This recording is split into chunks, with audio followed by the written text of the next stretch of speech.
Espagne-France, un sentiment de revanche pour les Bleus. Un an après l'Euro, Français et Espagnols se retrouvent, ce jeudi 5 juin, en demi-finale de la Ligue des Nations.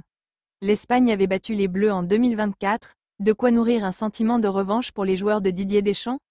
Un peu moins d'un an après la demi-finale de l'Euro, l'Espagne et la France se retrouvent, ce jeudi 5 juin à Stuttgart, Allemagne, en demi-finale de la Ligue des Nations. Il y a un an, les joueurs de Didier Deschamps s'étaient inclinés 2-1.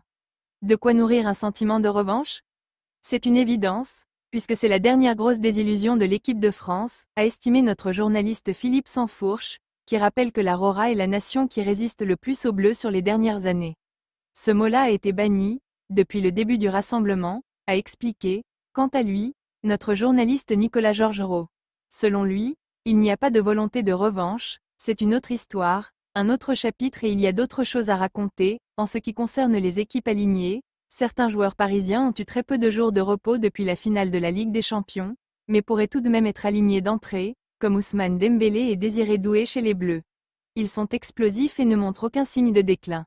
Bien au contraire, ils montent en puissance à chaque match, a pointé Philippe Sansfourche, même si Didier Deschamps a confié, en conférence de presse, qu'il y avait de la fatigue du côté des joueurs parisiens.